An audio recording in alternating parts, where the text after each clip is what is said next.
Banjir di Sumatera sudah menjadi peristiwa yang berulang. Namun, bagi dunia kesehatan, banjir bukan sekadar air yang menggenang, melainkan kondisi darurat yang langsung menyentuh keselamatan tubuh manusia. Setiap banjir datang, risiko penyakit ikut meningkat, air yang tercemar, lingkungan yang lembab, sanitasi yang rusak, dan akses layanan kesehatan yang terhambat membuat masyarakat berada dalam kondisi rentan. Lalu, sejauh mana dampak banjir ini benar-benar dirasakan oleh kesehatan rakyat di lapangan? Dan apa yang harus dilakukan agar banjir tidak terus berulang menjadi krisis kesehatan, terutama bagi kelompok paling rentan? Saya turun pertama sekali itu di hari ke-7 ya. Itu banjir sudah mulai surut, tapi menyisakan lumpur yang masih tebal ya. Kita harus pakai sepatu boot ke sana ya. Dan kita memang sengaja untuk mendatangi tempat-tempat yang belum tersentuh oleh bantuan masyarakat gitu. Ketika kita datang ke sana itu kondisinya lampu juga masih belum nyala gitu. Kami sampai di sana karena jalannya susah ya. Sampai sore sampai di sana, melayani itu sampai malam gitu ya. Mereka banyak yang luka. Ketika banjir mungkin mereka melarikan diri ya, tidak memakai alas kaki. Ada yang kena seng, kena paku gitu, dan sampai kami datang hari ke-7 itu belum ada penanganan medis sama sekali, sehingga luka-lukanya sudah terinfeksi, bernanah gitu ya, karena terendam lumpur terus-menerus. Nah, ketika kita datang, kita membersihkan lukanya, kemudian memberikan antibiotik, yang mudah-mudahan saja mereka bisa sembuh ya, daya tahan tubuhnya bagus gitu ya. Tapi kalau secara medis sebenarnya tidak merupakan standar pelayanan kesehatan sama sekali itu kita di sana itu memberikan pelayanan kesehatan. Kenapa? Karena kita melayani di ruang terbuka, karena nggak ada lagi bangunan ya, di ruang terbuka di mana di sekelilingnya lumpur gitu, dengan pencahayaan yang seadanya, dengan pengobatan yang ala kadarnya. Mudah-mudahan mereka sembuh. Saat itu memang sama sekali tidak ada fasilitas kesehatan yang lolos dari banjir. Obat-obatan semuanya hilang. Laboratorium, ruang rumah sakit semuanya terendam lumpur, penuh lumpur gitu. Jadi kolaps sama sekali fasilitas kesehatan. Jadi masyarakat juga tidak tahu mau berobat kemana gitu ya. Hanya relawan-relawan dokter, tim medis yang datang itu sajalah yang mereka harapkan bisa memberikan pengobatan. Kami ke sana itu baru ada satu klinik. Rumah sakitnya masih belum bisa berfungsi ya, karena memang masih lumpur ya, walaupun aparat sudah berusaha membersihkannya, tapi memang membutuhkan air yang sangat banyak gitu ya, karena ketiadaan air inilah sehingga kesulitan membersihkan klinik-klinik ini. Jadi ada satu klinik, Dr. Marian Suhadi namanya, bahkan membeli 1 ton air dari Binjai, 1 ton lebih kayaknya 1 ton dari Binjai untuk membersihkan kliniknya. Jadi baru itu satu klinik yang bisa berfungsi. Iya, kita harus paham juga bahwasanya petugas medisnya juga terdampak banjir. Rumah mereka juga terendam, bahkan ada satu petugas di rumah sakit itu yang dia nggak punya rumah lagi, bukan satu, banyak perawat, dokter, tenaga medis dan lain sebagainya, bidan kah gitu. Mereka juga terdampak banjir yang luar biasa. Mereka juga harus menyelamatkan keluarganya gitu ya. Tetapi tetap ada yang bertugas ya. Pada saat banjir itu kita tahu ada satu petugas di kamar bayi di atas di lantai 2 di NICU itu tetap berjaga di situ padahal rumahnya sedang kena banjir gitu ya. Itu memang panggilan jiwa seorang tenaga kesehatan ya, mementingkan kepentingan orang banyak di atas kepentingan pribadi. Nah, kita juga paham kenapa mereka nggak bisa berbuat apa-apa ya, walaupun mereka punya tenaga, obatnya nggak ada sama sekali, tidak ada obat-obatan sama sekali gitu ya. Nah, hari ke-7 itu sudah mulai ada yang buka posko-posko kesehatan ya, tapi itu ada di jalan-jalan besar yang menjangkau sampai ke pelosok-pelosok itu ada relawan, bahkan ada yang dari Makassar, ada dokter-dokter muda dari Makassar tuh yang mereka mencoba menjangkau daerah-daerah terpencil dengan menggunakan motor besar gitu, motor trail yang gede itu gitu. Jadi bisa menembus lumpur gitu ya. Mereka membawa obat-obatan ke sana, mengobati pasien-pasien yang luka-luka gitu ya.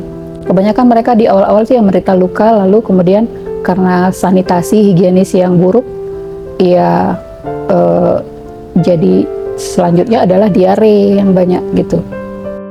Karena dianggap setiap daerah itu kan memiliki tenaga kesehatan yang bertugas di wilayah kerjanya masing-masing. Sementara mereka juga korban gitu.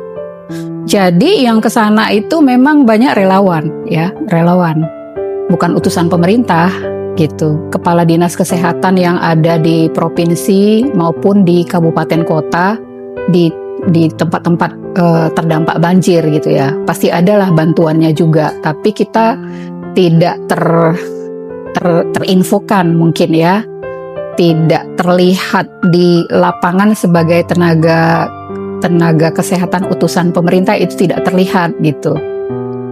Seperti di desa Sikumur itu ada satu puskesmas Babo yang sudah mulai aktif mungkin, tapi baru juga gitu ya, tapi sebelumnya ya sampai hari ke-27 saya bilang itu belum ada fasilitas kesehatan setempat yang berfungsi dengan baik gitu.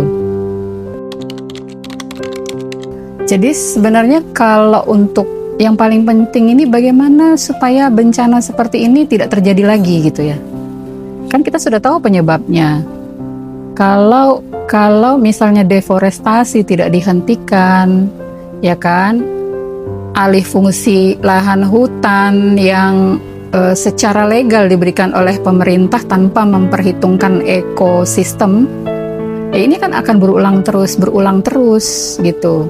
Jadi sebenarnya kalaupun terjadi deforestasi itu harus terkontrol, harus ada keseimbangan, dan harus ada reboisasi yang secara sistematis dilakukan sehingga fungsi hutan yang juga menjaga ekosistem ini tetap bisa dilestarikan gitu.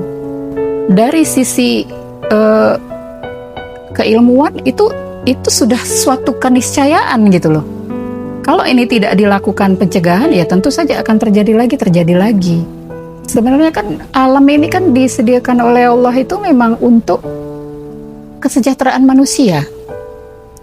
Tapi ambillah secukupnya gitu kan. Seperlunya, jangan serakah gitu kan.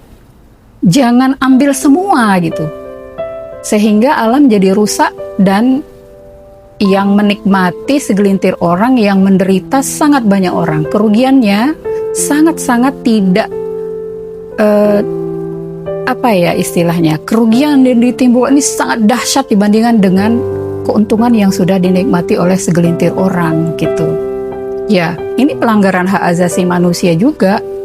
Jadi isunya ini bukan cuma isu lingkungan, tetapi adalah isu hukum dan pelanggaran hak asasi masyarakat yang punya hak untuk mendapatkan kehidupan yang layak gitu.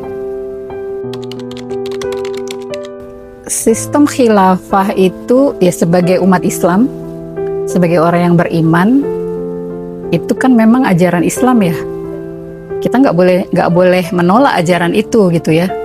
Jadi sistem yang ditawarkan oleh Islam yang juga sudah diimplementasikan oleh Rasulullah dan khalifah-khalifah Khulafaur Rasyidin, faktanya memang pada masa itu adalah zaman keemasan bagi Islam, baik itu dari segi peradaban ya maupun perekonomian, adil, makmur masyarakatnya. Jadi sudah pasti itu sistem itu bagus, kita bilang.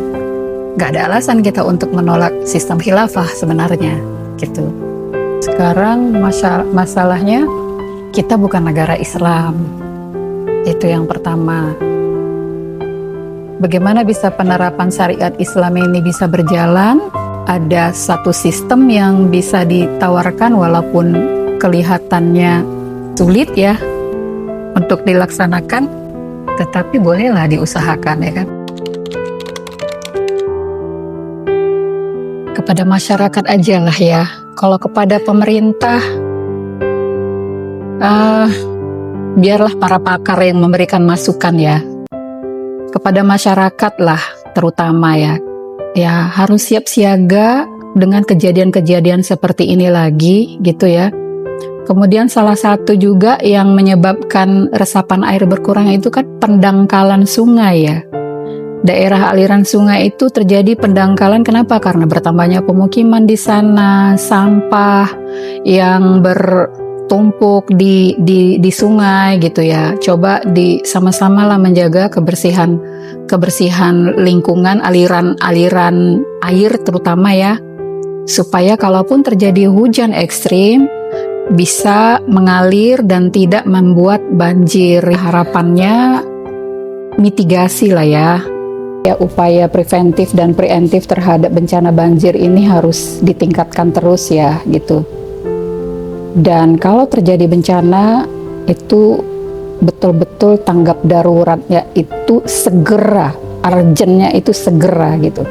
Kita tidak bisa berharap orang yang terdampak bencana menolong dirinya. Tentu daerah yang bebas bencana itulah yang harus datang ke sana untuk menolong mereka gitu.